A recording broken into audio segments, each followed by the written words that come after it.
স্ক্রিনে আমি এই ছবি থেকে আমি কিন্তু এই ছবি এড করেছি জাস্ট শুধুমাত্র জেমিনি ইউজ করে। দেখুন এআই দিয়ে কীরকম না ছবি তৈরি করা যায়। তো গাইস কীভাবে এই ছবিগুলো তৈরি করবেন চলুন আজকে ভিডিও শুরু করা যাক।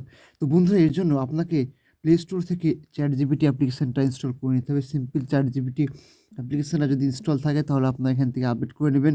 আপডেট করার পর এখান থেকে আপনারা সরাসরি ওপেন করবেন। ওপেন করার পর এখানে একটা প্রম্পট আপনাকে লিখতে হবে এখানে। তো আমি এই প্রম্পটটা কিন্তু আমি লিখব না, এখানে পেস্ট করে দেব। এই প্রম্পটটা কিন্তু আমার ভিডিওর ডেসক্রিপশন বক্সে পেয়ে যাবেন বা টেলিগ্রাম চ্যানেলে পেয়ে যাবেন। অবশ্যই ওইখান থেকে কপি করবেন, কপি করে এখানে এসে পেস্ট করে দেবেন।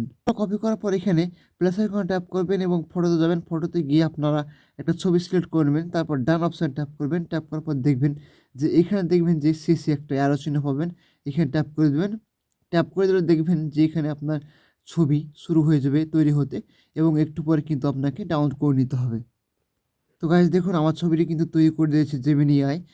তো গাইস দেখুন ছবিটি আমার তৈরি করে দিয়েছে ChatGPT এআই। সিম্পল ছবির উপর ট্যাপ করব ডাউনলোড করার জন্য। আপনারাও ট্যাপ করবেন ডাউনলোড করার জন্য এবং দেখবেন যে উপরে কোণায় সেভ আইকন থাকবে, এখানে ট্যাপ করে দিবেন। ট্যাপ করে দিলে কিন্তু দেখবেন ছবিটি একদম আপনার গ্যালারিতে গিয়ে সেভ হয়ে যাবে। আর ছবিটি দেখুন কি ওয়ারা লাগছে। একবার দারুণ লাগছে ছবিটি দেখে। তো এরকম ছবিগুলো আপনারা এড করবেন। যদি না পারেন তাহলে অবশ্যই কমেন্টে জানাবেন। Thank you so much. দেখা হবে এক নতুন ভিডিওতে।